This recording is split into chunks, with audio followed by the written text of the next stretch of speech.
Vou resgatar um pouquinho que eu falei no início aqui do nosso papo. Meu sonho era ir para uma Olimpíada, né? Então, assim, eu nunca podia imaginar que eu ia conquistar 2 medalhas olímpicas, né? De verdade, assim. Eu me emocionava de ir. Imagina ir para uma Olimpíada. Eu ficava assim, que sonho deve ser. E lá naquela época, nem existia. Não passava a falar ir ganhar medalha, né? Imagina, se eu tô falando que não tinha nem vôlei de praia, né, direito, como é que a gente ia imaginar alguma coisa assim? E aí foi a primeira vez que eu falei sobre meu sonho, né, de retribuir, né, para a sociedade, assim, um pouquinho do que o esporte me proporcionou e me deu, né, durante 20 anos, 22 anos. Mas eu acho que mais importante, possibilidade de conhecer o mundo através do esporte. Então, assim, o vôlei proporcionou na minha vida, vindo de uma família de classe média, né? Que imagina o impacto que não pode causar essas experiências, essas vivências do vôlei, né? Nas classes menos favorecidas, né? Nos jovens e crianças das classes menos favorecidas. E em 2018 eu inauguro o meu primeiro projeto, que é o Projeto Sem Barreiras, que hoje a KPMIS apoia, né? Também é parceira nossa. O Projeto Sem Barreiras, além do vôlei, tem o judô e o atletismo. É um projeto maior, né? Ele abre leque para outras escolhas, né? E descobrir, assim, a força do judô em projetos sociais, assim, é impressionante, me impressiona muito. As pessoas seguras são mais felizes. Você pode até não saber, mas a KPMIS é um caso raro de empresa que surgiu para apoiar uma obra social, o Lar Fabiano de Cristo. E a gente tem muito prazer e orgulho de apoiar diversos projetos sociais. E uma delas é o Projeto Sem Barreiras, que conta com o apoio da KPMISA. E hoje, no nosso segundo episódio do Podcap, nós estamos aqui com a ilustre presença da Adriana Samuel, idealizadora e coordenadora desse projeto tão incrível. E hoje ela veio aqui bater um papo com a gente não só sobre o projeto, mas sobre a responsabilidade social, sobre a carreira, sobre a vida no esporte e como que o esporte continua mudando a sua vida dentro e fora de quadra. Adriana, seja muito bem-vinda novamente. É um prazer imenso estar aqui com você hoje. A gente fica até emocionado de conhecer um projeto tão bacana que muda a vida de tantos jovens. Obrigada, o prazer é todo meu, gente. Eu adorei a parte que você falou, que o esporte continua mudando a minha vida. E é verdade. E você vai ver o que está rolando nesse papo que a gente teve com ela depois da vinheta. Aqui quem fala é o Pepe. E eu sou a Carol. Roda a vinheta.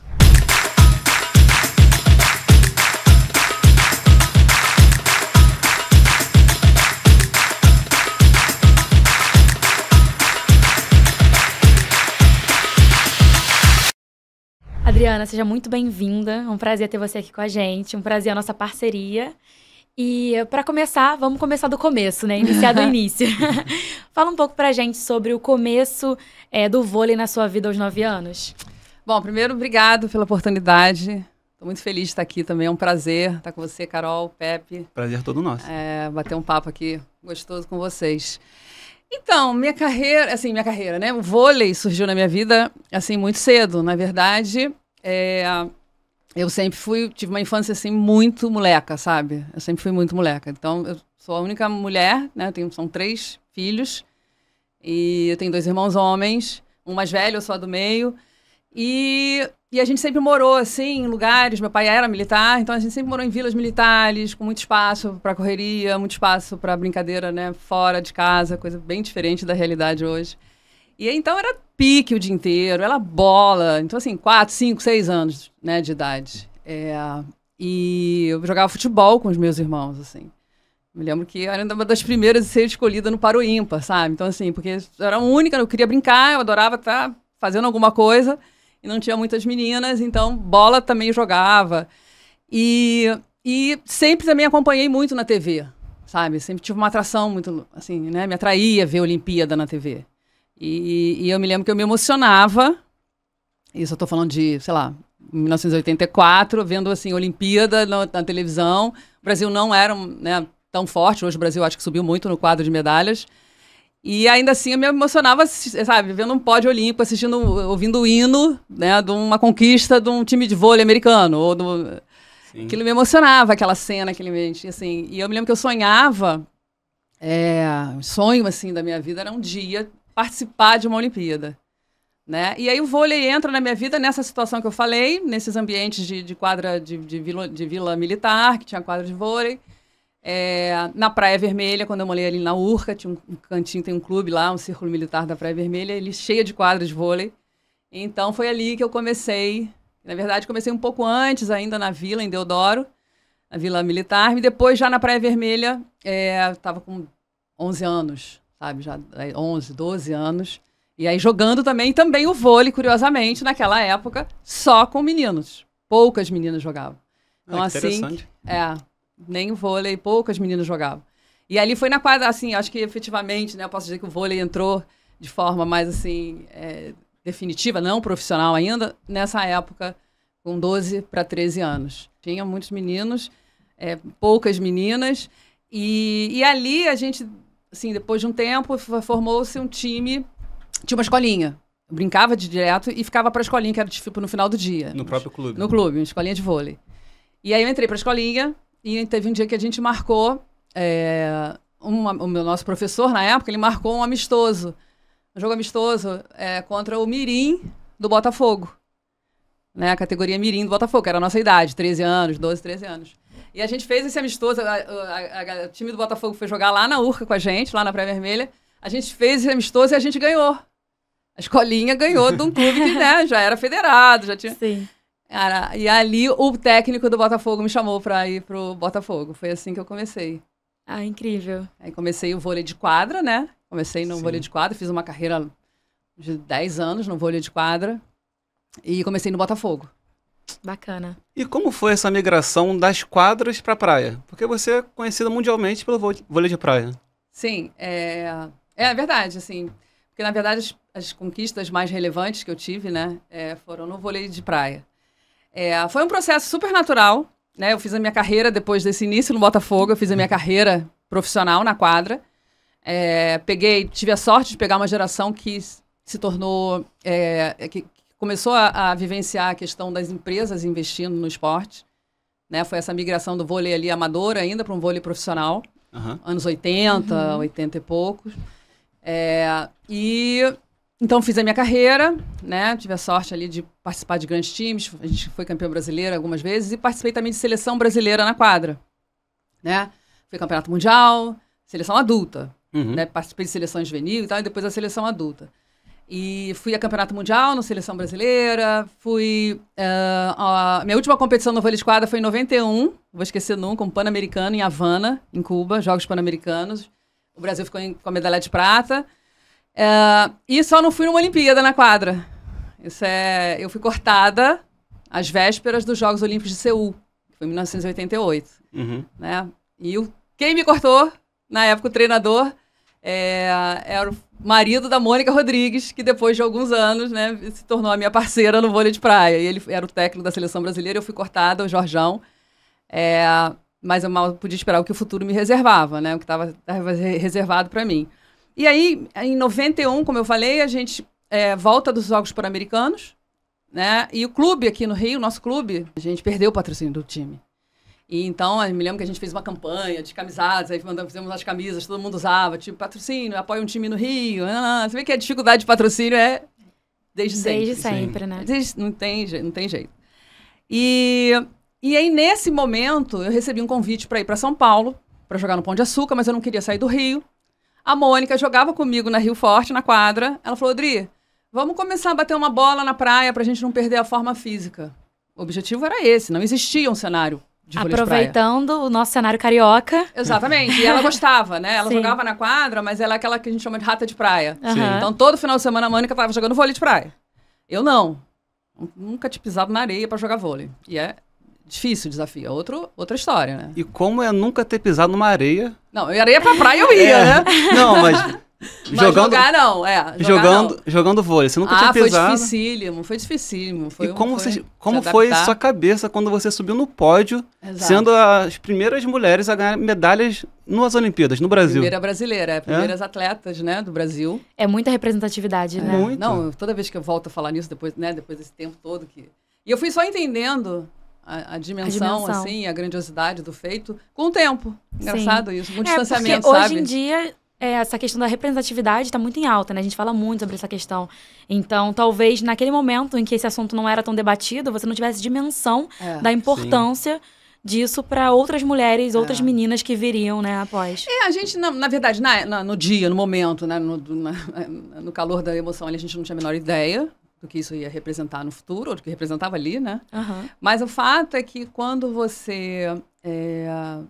depois que eu parei de jogar e que a gente começa a participar de entrevistas, a participar de eventos, aqui como vocês agora, depois de tanto tempo que vocês tocam nesse assunto, a gente, né, na época a gente não tinha ideia de que isso realmente se tornaria um feito histórico. É histórico. É histórico. Se perguntar quando foi que uma atleta brasileira conquistou uma primeira medalha olímpica. Uhum. Né? Me lembro que a Aida dos Santos, que era saltadora, bateu na trave.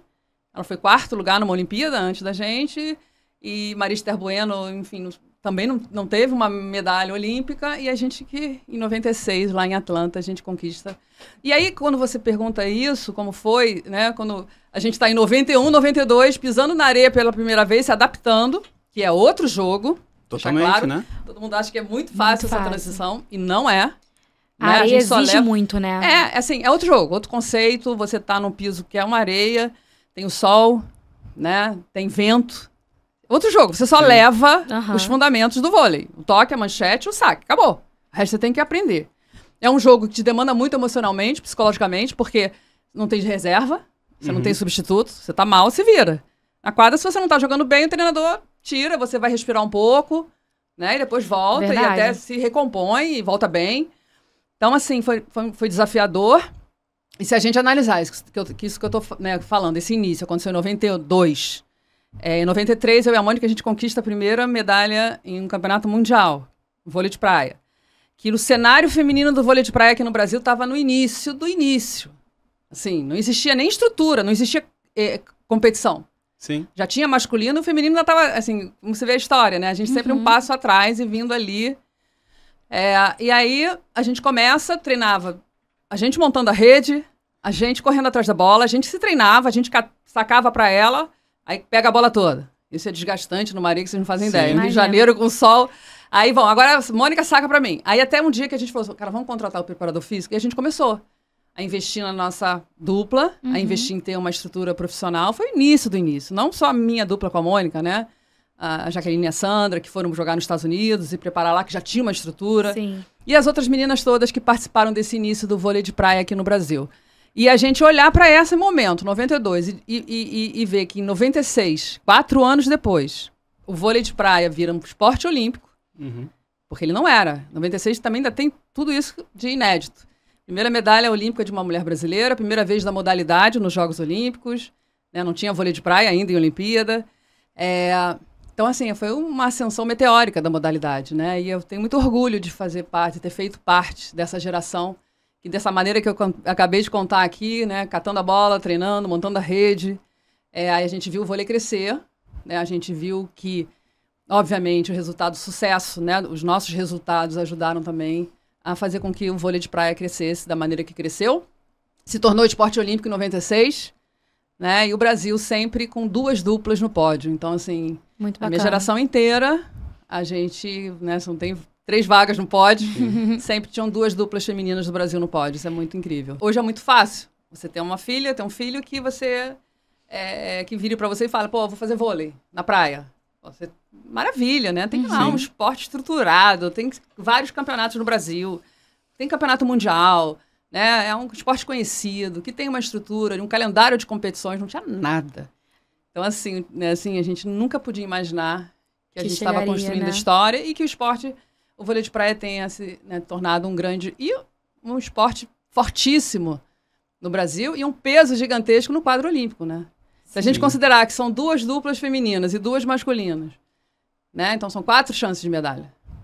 É um peso muito forte, né, pro esporte brasileiro para trazer medalha olímpica. E você falou sobre pódio, né? Então, a gente sabe que a medalha de bronze em 2000, lá em Sydney com a Sandra Pires, tem um carinho especial, você tem um carinho especial por essa medalha, né? Mais antes, em 96, teve também a medalha de prata. E aí eu queria saber um pouquinho, trazer aqui, qual a diferença para você dentro do seu coração entre essas 2 medalhas? Bom, vou resgatar um pouquinho que eu falei no início aqui do nosso papo. Meu sonho era ir para uma Olimpíada, né? Então, assim, eu nunca podia imaginar que eu ia conquistar 2 medalhas olímpicas, né? De verdade, assim. Eu me emocionava de ir. Imagina, eu ficava assim, ir para uma Olimpíada. Eu ficava assim, Que sonho deve ser. E lá naquela época, nem existia, não passava a falar aí ganhar medalha, né? Imagina, se eu tô falando que não tinha nem vôlei de praia, né, direito, como é que a gente ia imaginar alguma coisa assim? Mas eu costumo, assim, não tem nada igual a você participar de uma final olímpica. A emoção é muito grande. A prata você fez uma final olímpica. Sim. Esquece. Quer dizer, você começa numa competição, né? A competição, ela vem no primeiro dia, segundo dia, você vai passando as fases, aí você faz a fase de grupo, depois tem as oitavas de final, as quartas de final, as eliminatórias. Cada dia é uma final, né? Cada jogo desse é decisivo, senão você não chegaria lá na frente. Aí você se vê até o último dia no jogo mais importante da Olimpíada, né? Que é uma final. Então, assim, depois vocês passarem por tanta coisa, né? Tantos jogos. Sim. E a gente estreou, eu me lembro, em Atlanta. Nossa estreia foi dificílima contra os italianos. A gente quase perdeu. Já ia mudar toda, acho que, a nossa história ali dentro dos jogos. Ao mesmo tempo, o fato de ter sido um jogo duríssimo e a gente ter ganhado, a gente criou muita casca já ali, já deu uma segurança, né? A gente já ficou forte na Olimpíada. Mas jogar uma final, acho que não tem nada igual. Assim, né? O que acontece é que quando você joga uma final e você não é campeão, você não ganha o jogo, a prata... Ela vem de um jogo que você acabou de perder. Uhum. A prata vem de uma derrota, né? Sim. Mas a experiência de viver uma final olímpica não tem nada igual. Nada igual. A gente deu muita sorte, eu falo isso, eu e a Mônica, porque a gente conquistou uma prata em que a dupla campeã foi brasileira. Então a gente escutou o hino nacional. Porque se eu estou jogando contra um americano, se eu estou jogando e eles ganham da gente, o hino vai ser do outro país. Sim. Então, assim, foi muito perfeito, né? Uhum. E acho perfeito também, eu falo sempre isso, foi tudo, sabe, encaixou, assim, acho tudo como deveria ter sido, né? Realmente a Jaque e a Sandra, na época, se entrassem no jogo, jogassem o jogo delas, elas eram melhores que a gente. Tinha uma diferença, sabe, no nível técnico ali. Elas estavam se preparando há anos nos Estados Unidos, né? A Jaqueline foi morar nos Estados Unidos, que era já o berço do vôlei de praia. Elas estavam muito na frente da gente. Inclusive, foi a grande zebra não ter nenhuma dupla americana no pódio lá em Atlanta. Uhum. Né? Foi Brasil e Austrália. Então, assim, tá no pódio, escutando o hino do Brasil como uma medalha de prata e tendo feito uma final olímpica, é inesquecível. O que acontece com o bronze, primeiro, dizer que é a última chance que você tem de conquistar, de sair dali, né, da Olimpíada com uma medalha. Com uma medalha. É a última. Porque quando você se credencia para a final olímpica, você já tem uma medalha. Então, a véspera do jogo final, você já dorme com uma medalha. Linda, maravilhosa. Eu vou para a final. Ou você prata ou você ouro. O bronze não tem isso. Você dorme com uma incerteza para jogar o jogo que vai estar disputando, né, a medalha de bronze. Para mim, foi muito especial, porque foi uma preparação, tive uma trajetória ali muito, sabe, difícil, cheia de problemas. Eu tive uma lesão um mês antes dos Jogos Olímpicos de Sydney. Eu distendi a panturrilha. Tinha uma distensão muscular na panturrilha. Fiquei sem jogar. E ainda estava correndo a classificação. Corria o risco de ficar de fora. Não podia mais marcar ponto. Não, eu e a Sandra, jogava com a Sandra Pires, que tinha sido ouro com a Jaque. A gente se juntou em 98 para jogar a Olimpíada de 2000 em Sydney. E então foi uma história de superação muito grande. Minha, pessoal. Né? Eu acho que tem da dupla. Mas a gente né, a dupla é feita de individualidades. E a minha história pessoal foi complicada, sabe? De ter vindo de uma lesão, de perceber que tinha um entorno ali meio que questionando, será que a Adriana vai voltar bem? Será que não? E aí, nessa Olimpíada, a gente perdeu, o único jogo que a gente perdeu foi a semifinal para as australianas, donas ali da casa, né, jogadoras ali, enfim. Conheciam o terreno. Dentro da Austrália, que foi campeã olímpica. Sim. Nossa derrota em Sydney. Então, assim, foi uma Olimpíada, tem fotos, né, e tem a imagem da gente no pódio. De um lado, a Adriana Biachado muito triste, porque elas... Foi ao contrário, acho que elas nunca tinham perdido para a dupla australiana naquele ano. Perderam a final olímpica dentro de si, então elas estavam muito tristes. E a gente estava muito feliz. Assim, muito. Então, assim, é uma coisa... Cara, é muito louco, porque assim, tem um vídeo que o Sport TV passou uma vez agora, a reprise da medalha de bronze. Escuta minha mãe, no assim, silêncio na arena, lotada. A Sandra ia sacar, minha mãe falava assim, a voz da minha mãe lá assim... Vai, Sandra, vai, Brasil! E a minha mãe faleceu, tipo, isso era 2000, minha mãe faleceu 2 anos depois. Então, assim, fiquei feliz de ter, sabe, de ter vivenciado esse momento. Sim. De ganhar uma medalha, da minha mãe assistir ali o pódio da gente, e ela ali vendo, né? E que resgate lindo desse momento, né? Ali no pódio, eu já sabia que eu não ia pra Atenas, né? Sabe quando você vai, assim, primeiro muito feliz de estar ali, que é um grupo seletíssimo. Sim, claro. Seletíssimo. Só os melhores dos melhores. Para né? quem disse que o sonho era só participar de uma Olimpíada na vida, eu estava de novo, né? De forma consecutiva. Não pode. Eu tinha claro para mim que tinha muita coisa para ser feito, sabe? Que não era só vôlei, sabe? A vida, assim. Coisa que o atleta de alto rendimento, ele às vezes acha que a única coisa que existe na vida, e que obviamente ele sabe fazer desde muito cedo, é o vôlei. Porque começa muito novo, né? Muito cedo. Então, eu não, falei, cara, eu quero fazer outras coisas, eu queria ser mãe. Então eu tava ali, tudo ali, naquele minuto de receber a medalha, passou na minha cabeça, porque eu não ia mais, eu sabia que eu não ia para uma outra Olimpíada. Aproveitando que você falou que queria muitas coisas, você é uma história de superação ambulante. Como que veio na sua cabeça essa questão do empreendedorismo social, de ajudar tantas pessoas a virar pratos da casa, futuros campeões olímpicos? Surgiu, e eu até falei isso na coletiva de imprensa lá em Sydney, né, quando perguntaram, e aí? E agora? É sempre assim, né? Você acaba de ganhar uma medalha, em vez de falar só daquilo, não, já os jornalistas começam a projetar, né? Sim. E aí, vocês vão juntas para Atenas? E você tá assim, calma, eu só quero comemorar. E exatamente isso, mas aí eu falei, cara, eu acho que né, eu não vou para Atenas, é muito difícil, eu quero ser mãe, E aí foi a primeira vez que eu falei sobre meu sonho, né, de retribuir, né, para a sociedade, assim, um pouquinho do que o esporte me proporcionou e me deu, né, durante 20 anos, 22 anos. Ali foi a primeira vez que eu falei, porque para mim era isso, assim, era um sentimento de retribuir mesmo. Eu, mais do que ninguém, né, posso falar como foi importante o esporte na minha vida, né, como mudou a minha vida. E olha mudou todo o curso, né? Não, mudou tudo, né, como me trouxe muita coisa, me deu muita coisa, em todos os sentidos. As pessoas acham, é financeiro. Não, não é só financeiro, né? Porque no vôlei não é um esporte, obviamente, eu acho que dentre os esportes olímpicos ele é privilegiado, sim. Uhum. Ele está num patamar diferente de tantas modalidades que eu vejo. Hoje eu trabalho, né, também trabalho com projeto social e também trabalho ainda com... Eu tenho uma outra vertical que eu trabalho com projetos de patrocínio atletas olímpicos. E hoje eu conheço, né, o universo e o mundo de todas as outras modalidades. Canoagem, levantamento de peso, todo mundo, né, trabalha dessas outras modalidades, e a gente vê como o vôlei é privilegiado, né, como muitas confederações ainda estão engatinhando, enfim, tem todo um processo ainda para eles evoluírem. Mas não era só do ponto de vista, né, econômico, que obviamente transformou minha vida, sim, né, mas eu acho que mais importante, a possibilidade de conhecer o mundo através do esporte. Então, assim, e isso... o vôlei proporcionou na minha vida vindo de uma família de classe média, né? Que imagina o impacto que não pode causar essas experiências, essas vivências do vôlei, né? Nas classes menos favorecidas, né? Nos jovens e crianças das classes menos favorecidas. Então, eu tinha isso, tipo, se mudou minha vida, se impactou tanto na minha vida, do meu irmão, olha o que fez com a nossa família, sabe? Porque somos dois, né? Na mesma casa. O meu sonho era, de alguma forma, poder... proporcionar, enfim, essa experiência, né? Essa vivência que é extremamente benéfica, né? Acho que muito mais do que revelar, obviamente que se acontecer de revelar ídolos e talentos e da gente descobrir nos projetos sociais, isso vai ser maravilhoso, mas eu acho que não precisa nem acontecer isso, sabe?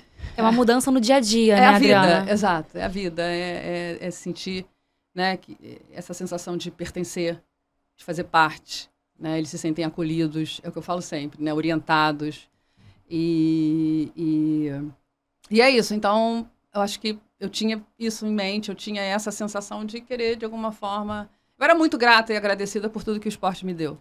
E aí falei, vamos tentar, de alguma Tinha forma, tanta retribuir. gratidão dentro de você que estava na hora de colocar para fora, Exato, né, em cara, formato de projeto. Tentar, vamos embora. E assim, hoje eu tô aí nessa de tentar, acho que ano que vem vou fazer 20 anos. 20 anos do meu primeiro projeto social, Muito 2004. Em 2004 eu inaugurei o primeiro núcleo da Escola de Vôlei Adriana Samuel. E falando um pouco sobre os projetos, né, a gente hoje está falando aqui, né, sobre o Sem Barreiras, que é um projeto que a Capemisa apoia, mas também tem a Escola Adriana Samuel, Sim. Temos o Game Park. Vamos falar um pouquinho sobre esses projetos, como é que eles atuam, qual a diferença entre eles? Vamos. Então, o primeiro projeto que eu comecei, projeto social, foi o Escola de Vôlei, né, com o meu esporte de origem, que era o vôlei. E a gente começou em Copacabana em 2004, numa época em que a praia não era tão dominada por milhões de oportunidades. Né? Hoje você Milhões tem de redes. hoje você tem rede para futebol, rede de vôlei, rede de beach tênis, você tem as assessorias esportivas, você tem muita coisa acontecendo Sim. na praia. É um evento a praia. Exato. E falta até espaço, né? Se quiser pensar em fazer alguma coisa hoje. E em 2004 não era assim, né? Então eu inaugurei o primeiro projeto social lá, com vôlei, e esse projeto durou 15 anos. Então, assim, foi muito bacana. Quando a Escola de Vôlei Adriana Samuel, em Copacabana, completou 10 anos, eu me senti, assim, segura para inaugurar o segundo polo da Escola de Vôlei Adriana Samuel, que foi em Deodoro, ali no piscinão de Deodoro. E esse projeto ali durou 7 anos. Então, basicamente, a escola de vôlei usa, né? O vôlei só era um projeto um pouco menor, né? Só com voleibol. E em 2018 eu inauguro o meu primeiro projeto, que é o Projeto Sem Barreiras, que hoje a KPMIS apoia, né? Também é parceira nossa. O Projeto Sem Barreiras, além do vôlei, tem o judô e o atletismo. É um projeto maior, né? Ele abre leque para outras escolhas, E né? descobrir, assim, a força do judô em projetos sociais, assim, é impressionante, me impressiona muito. E esse projeto, assim como o de vôlei, é um projeto social, né, de atendimento diário. Então, o que eu acho bacana é que a gente acaba fazendo parte da vida desses jovens e crianças, né? Eles vão para a escola de manhã, o projeto funciona na parte da tarde, e aí, enfim, você cria ali, né? Eu acabei de falar que os projetos, né, graças a Deus, têm uma vida útil longa, né? Tem tido sorte de ter projetos de 10 anos, de 15 anos, que eu acho que só assim você pode causar realmente algum impacto, né? E esse é o Sem Barreiras. A gente já está há 5 anos ali no Estácio, né? O projeto Sem Barreiras começou no Sambódromo. Imaginei que a gente podia ali fazer... Era uma área, né? Cheia de comunidade. O Estácio ali que fica na área central aqui do Rio de Janeiro. Mas eu comecei no Sambódromo mesmo. E aí foi em dezembro. No coração do Sambódromo. E aí foi em dezembro. E do samba. De 2018. Quando chegou, obviamente, fevereiro de 2019, eu já sabia que a gente ia ter que parar as atividades. E eu tinha que catar um outro canto para ir, né? Para não deixar parar o projeto. E aí foi um desafio, porque surgiu assim, surgiu aqui um convite para você levar o projeto, sei lá, para um bairro muito distante. Falei, gente, não faz sentido. A gente já tem aqui um timinho, um grupinho. Eu tenho que estar por aqui. Abandonar eles, né? Não posso abandonar. E aí, quando tem que acontecer, eu acredito muito nessas coisas, sabe? De energia boa, de energia positiva. Alguém me indicou, vai conversar com não sei quem, na Secretaria de Educação. Resumindo, me vi numa situação de estar conversando com o pessoal que é o órgão que administra ali, o Clube dos Servidores Municipais, é onde o projeto hoje funciona, né? Com uma estrutura incrível, quadra, a gente tem uma quadra, tem um campinho de society em cima que o atletismo faz as atividades, que é o Clube dos Servidores Municipais, que fica no Estácio. Bem então, pertinho ali da região do Sambódromo, né? Onde exato, os mesmos alunos moram ali no entorno, eu sei que não ia perder ninguém, né? A gente tinha acabado de começar o projeto. Sim. Não podia mudar para um outro lugar, longe. E aí o que aconteceu foi um problema bom depois, que o Sambódromo demora a desarmar toda a estrutura do carnaval, a gente foi ficando. A estrutura do clube era maravilhosa. E aí o Sambódromo me ligando para voltar e o clube falando, daqui você não sai. Então eu tive que decidir um bom problema, como eu falei, e a gente acabou ficando e a gente está lá até hoje. Então a gente já criou ali Vocês criaram um vínculo com aquela comunidade, né? Não, é impressionante. Eu falo que é o quintal, né? Assim, é a varanda, é o quintal das crianças. Porque sabe que, né, a comunidade é difícil ter espaço, né? Para eles poderem correr, brincar, pular. Então, assim, já virou ali uma extensão da casa deles, né? E a gente foi lá visitar, né? O Projeto Sem Barreiras lá na Estácio. A gente viu muitas famílias, professores e alunos. E cada das histórias que a gente viu, uma mais marcante que a outra. Queria saber de você se tem alguma história que te marcou mais, que você queria compartilhar com a gente. Legal que vocês foram, né? Porque assim, eu falo sempre para os patrocinadores. Eu chamo os patrocinadores. Vem conhecer, vem um dia. Não precisa nem combinar comigo, porque assim, o projeto roda muito redondo, sabe? Eu tenho profissionais incríveis, meus professores são os melhores. Acho que cada um vai falar, cada um vai puxar a sardinha pro seu projeto e falar que é um... Mas enfim, é igual mãe, né? A minha é a melhor do mundo. Os meus professores são os melhores possíveis. O do vôlei, né, que é o Valmir, lá no Sem Barreiras do Estácio, a Iracema do atletismo, o Feitosa do judô, e os estagiários deles, né, o Caio, a Tainara e o Júlio. Então, assim, eles fazem a diferença. Eu falo sempre. Assim, quem faz a diferença e o sucesso de cada projeto são os professores. Eles é que estão no dia a dia, né? Eles é que são responsáveis por motivar as crianças e por fazer elas voltarem no dia seguinte. Não existe. Eu posso ser a melhor coordenadora, a melhor gestora, né? Eu estou sempre de olho atento em todos os meus projetos. Eu amo fazer essa função mesmo de gestão, mais o dia a dia. E eu, na verdade, ajudo a tirar do chão. Sim. A virar realidade. É a relação professor-aluno ali no dia a dia, Mas o né? que faz o sucesso, o comprometimento, assiduidade, né? É a qualidade de quem está no dia a dia. E então é a qualidade do professor. E também uma outra coisa, uma característica que eu percebi ao longo desses anos todos, né? Quando o projeto consegue atingir as famílias, envolver as famílias. E dificuldade de coordenação, autistas, né? Tinha muitas dificuldades. E que ela tinha visto naquele dia, naquele evento, ele conseguir pela primeira vez coordenar o polichinelo. Eu não estou falando de dar um golpe incrível, não. Dele conseguir fazer direitinho e coordenar o movimento, né, daquele exercício básico para tanta gente, para tantos jovens, que era o polichinelo. E que ele tinha conseguido aquilo pela primeira vez. E ela estava aos prantos, sabe? E dizendo que ele, todo dia que chega perto da hora do projeto, eles já perguntam, vamos, tá na hora e já quer ir. Ele já tá pronto para viver assim, aquele falar dia. que não vai, assim, isso eu tenho relato de todos eles, todos os projetos. Falar que não vai, falar que, hoje não vai dar para te levar, eles brigam, né? Então, assim, são muitos relatos, são muitas coisas, ver a maneira com que também a mudança de comportamento de alguns alunos, sabe? Que entram muito agressivos, que entram muito... O esporte muda mesmo, né, Adriana? E aí a disciplina que adquire, sabe? A mudança de comportamento, para mim, é uma coisa muito visível. A gente fala muito sobre vários esportes que envolvem luta, dá muita disciplina, judô, jiu-jitsu, mas eu acho que todo esporte gera uma disciplina, né?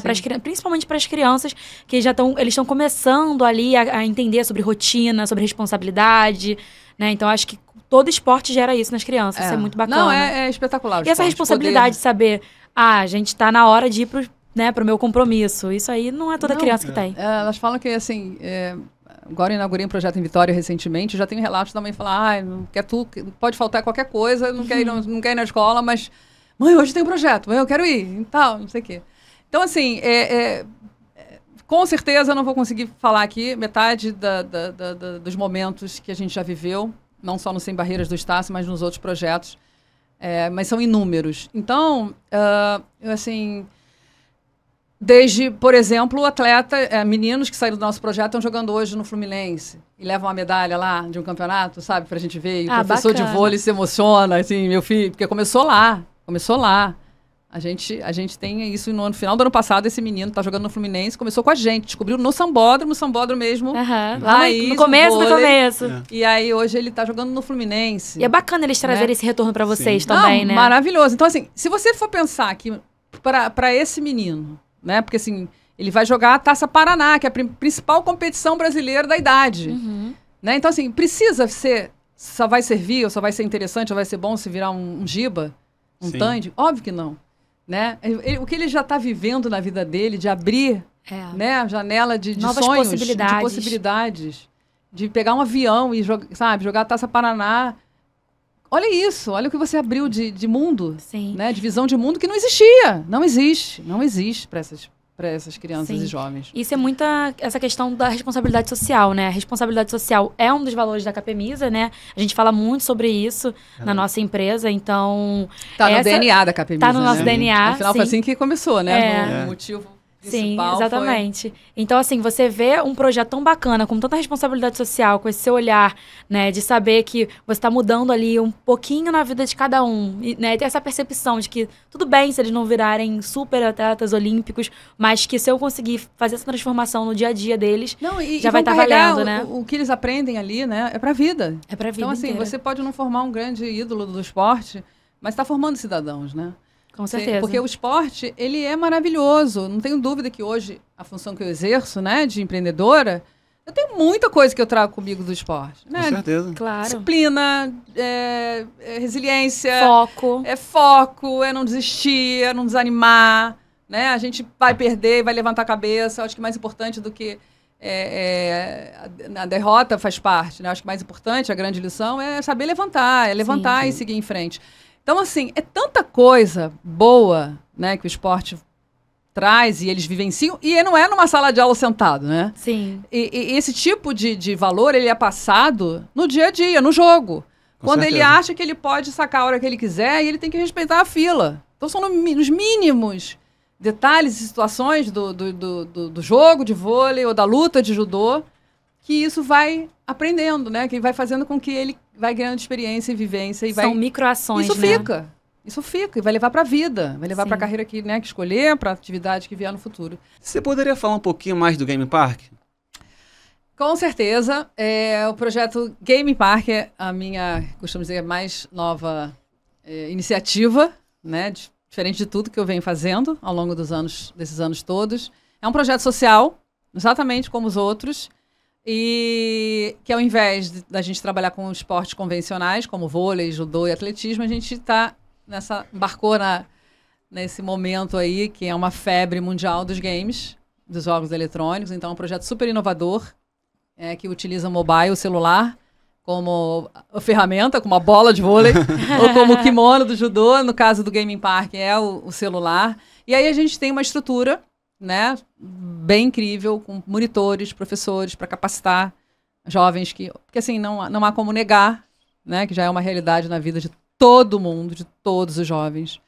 E a gente quer, na verdade, dar melhor qualidade, a melhor estrutura para eles que possam, né, desenvolver os talentos. Né, o projeto, além das aulas regulares, diárias, com os games, né, onde os nossos monitores passam conhecimento, a gente também tem às sextas-feiras aulas de inglês e cursos complementares de inglês e de design gráfico. Nossa, muito bacana.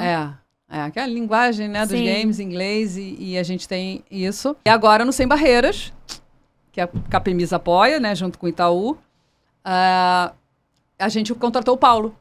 O Paulo também era um menino que começou, jogava bem, e surgiu uma oportunidade da vaga, ele ouviu isso internamente, né, porque normalmente a gente chama alguém da comunidade também para fazer essa função, e ele já fez 18 anos e tal, e ele falou, poxa, eu posso me candidatar a essa vaga, e hoje o Paulo é o montador também, auxiliar de serviços gerais no projeto Sem Barreiras do Estácio. Jogava vôlei com a gente. Muito interessante. muito E bom. você Tem dia até que quando eu chego lá, ele fala, Adriana, fala com o professor se eu não posso bater uma bolinha hoje. Eu falei, não. Deixa acabar o horário do projeto, depois você brinca. Com certeza. E você Legal. começou muito jovem. Essas pessoas que você está falando também começaram jovens. E você busca nos seus projetos, quando eu te falar visitar, tinha muitas crianças. Qual a importância da criança começar no esporte cada vez mais jovem? A gente já falou sobre disciplina, sobre foco, mas tem alguma outra importância para você? Eu acho que é maravilhoso. Eu acho o ambiente de esporte maravilhoso. E a gente tem, quando o projeto como Sem Barreiras, que tem o judô, aí a gente tem os mais novinhos ainda, né? Porque o vôlei, você não tem de 5 anos. Né? A faixa etária do vôlei é um pouco mais, né, o pessoal mais velho. Mais velho. Pode contar a partir de 7 anos. Sim. 7, 8. Mas não cabe 5. Né? Muito pequenininhos. pequenininho. Tem a altura da rede, tem toda uma... No judô pode. Nossa, assim, é uma graça, né? Eu passo muito...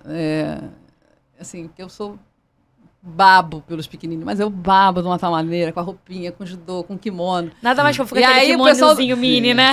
Uma coisa, assim, de encantador eles fazendo, né? E eu acho muito legal isso, porque o fato deles serem muito jovens, eles têm, né, os pais, as mães, né, 99% as mulheres, as mães que participam mais do dia a dia, tem que levar. Então você acaba gerando isso, esse ambiente em que você está no projeto, está sempre com muitas mães, muita gente esperando o filho fazer a aula, então elas se desdobram em 1000, né? Porque muitas vezes tem que largar o projeto, ou então pede para a filha mais velha ir buscar e trazer. Mas tem muita gente, muitas mães sempre no dia a dia. Uma construção Isso de comunidade, fortalece muito o projeto, sabe? Esses Então, laços são importantíssimos. são importantíssimos. Né? E a gente está falando sobre os benefícios, mas e os desafios, Adriana? A gente sabe que para manter um projeto social, né, não é tão simples assim. Nem posso dizer o quanto parece, porque não parece simples. Ninguém, eu falo sempre essa frase, ninguém tem ideia né? do quanto é difícil. Assim, Sim. E quais são os principais desafios que você encontra para manter o projeto e também que você encontrou, né? Quais desafios que você esbarrou aí ao longo desses quase 20 anos? Eu acho que, sem dúvida, assim, vai ser sempre. Todas as etapas são difíceis, eu falo sempre isso, todas as etapas. Né? Eu acho que o mais fácil sempre que eu falo é ter ideia. Ideia, né? Muita gente tem ideia, tá cheio, né? Tá cheio de ideia por aí. Mas fazer o trânsito, né? Transformar o que é um sonho, o que é uma ideia em realidade, você tem aí várias etapas e é tudo muito, muito difícil. Todas as etapas são difíceis. Formatar o projeto, protocolar nas leis de incentivo, né? Projeto social, você tem que estar nas leis de incentivo, senão esquece. Uhum. Número 1, trabalho com projeto social, tem que estar nas leis de incentivo, seja estadual, né? Aqui no Rio de Janeiro a gente tem a lei de CMS, seja a federal. Número 1, aí você tem essa etapa, e aí depois você tem a etapa que eu acho que sempre vai ser a mais difícil, que é o patrocínio. Sim. O patrocínio. Não existe. Tudo é difícil? Depois que, obviamente, vem o patrocínio, você tem outros desafios. Né? Contratar os profissionais, né? Entender onde vai ser, tentar uma parceria com o local adequado, né? Porque, assim, e conseguir conciliar os interesses do local adequado com o interesse do patrocinador, enfim.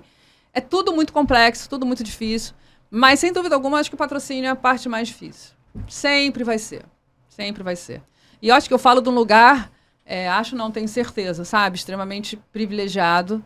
Né? Eu acho que o fato de eu ter conquistado, né? Eu costumo dizer que sou ex-atleta, aliás, muito ex, né? Quase que em outras vidas.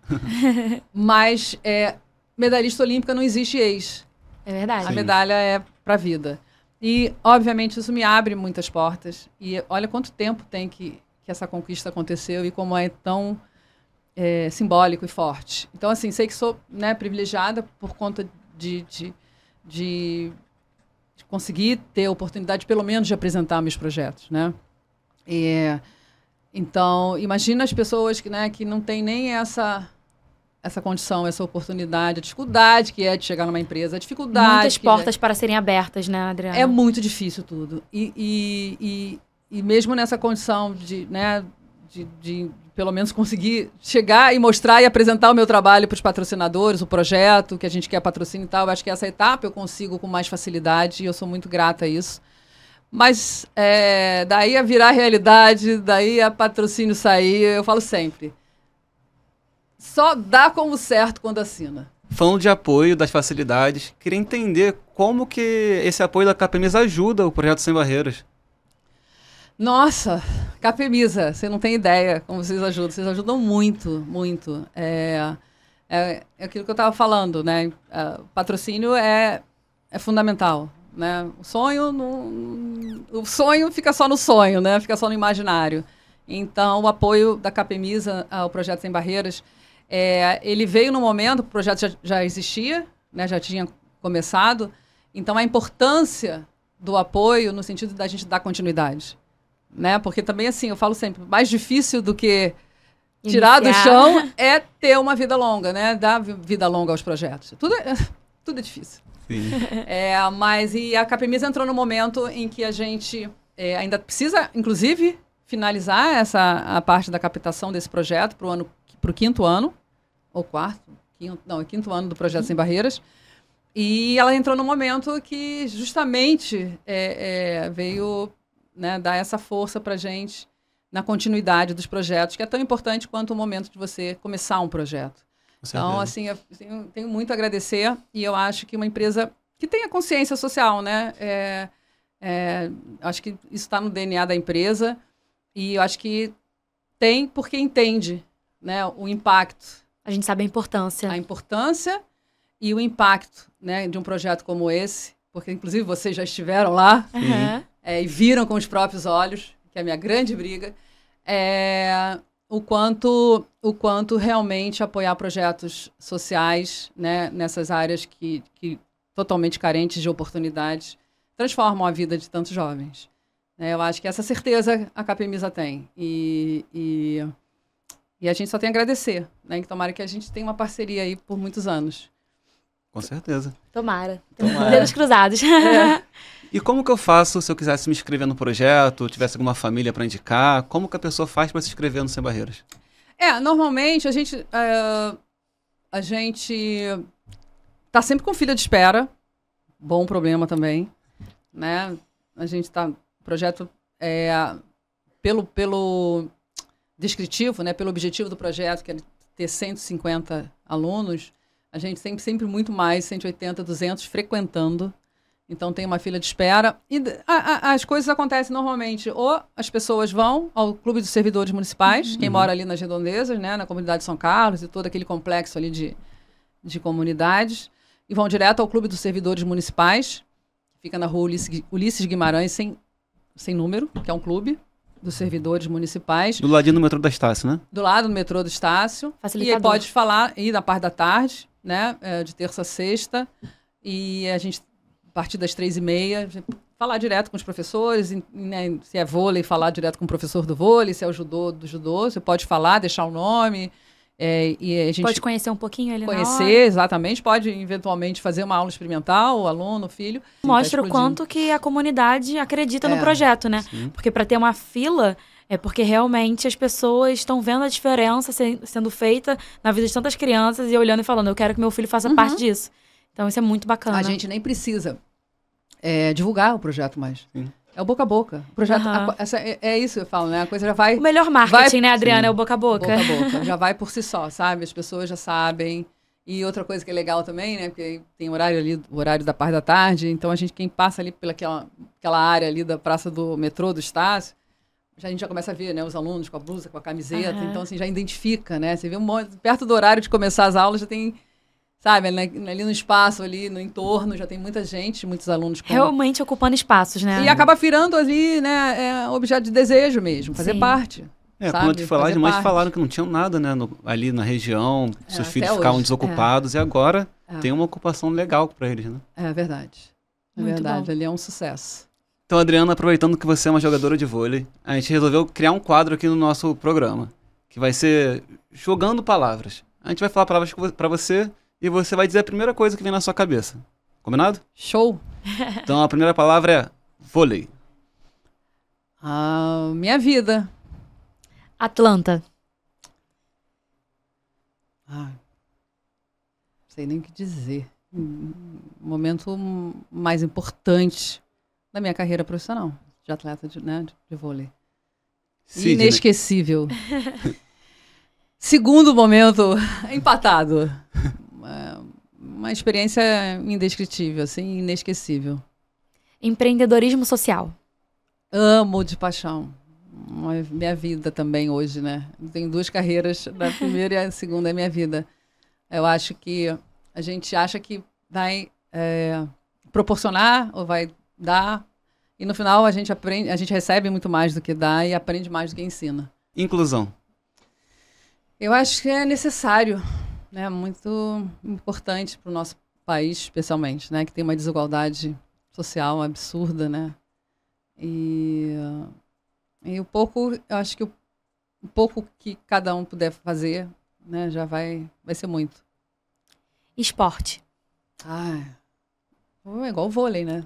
Tudo para mim, minha vida. Eu acho o esporte... Eu sou muito fã do esporte.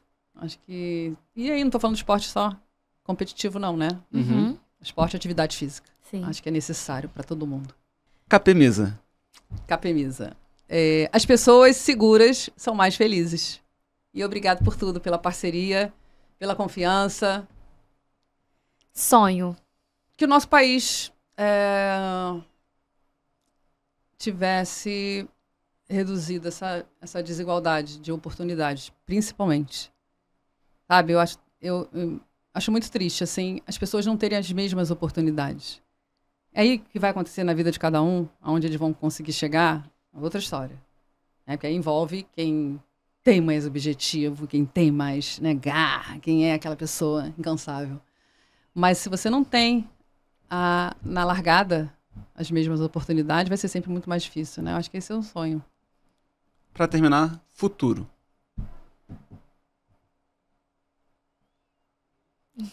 Aquela frase bem, a Deus pertence. Então nesse clima descontraído, Adriana Samuel, o podcast é todo seu. Você gostaria de deixar um recadinho para os nossos telespectadores? Bom, eu queria dizer que eu adorei participar. Obrigada. Obrigada a vocês aqui pela oportunidade. Bom, agradecer a parceria da Capemisa, dizer quanto importante, né, foi aquele momento em que vocês definiram e escolheram patrocinar o Projeto Sem Barreiras. Obrigado pelo apoio, obrigado por ajudar o projeto a ter continuidade. Queria deixar aqui as redes sociais dos meus projetos, né, para vocês acompanharem. Se quiser perguntar alguma coisa, também pode colocar lá na DM. Então, do Projeto Sem Barreiras, que tem o patrocínio da Capemisa, fica no Estácio, no centro do Rio de Janeiro, Clube dos Servidores Municipais. E o perfil no Instagram é @Projeto Sem Barreiras.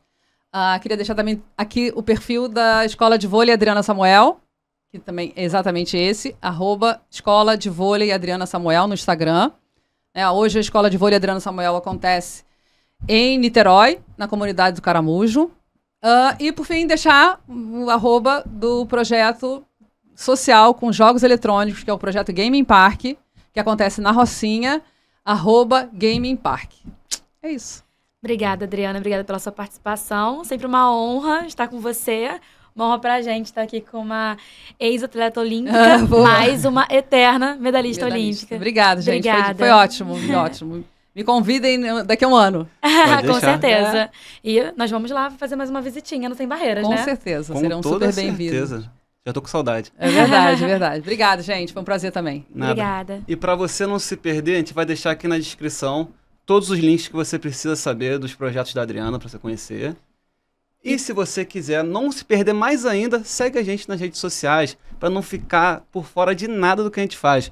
Nosso podcast, nossos posts, nossos artigos, tudo que a gente faz tem nas nossas redes sociais. E a gente vai ficar esperando vocês, não só para assistir todo esse episódio, mas também o próximo, que vem mais novidades por aí. Esse foi o podcast. Até a próxima.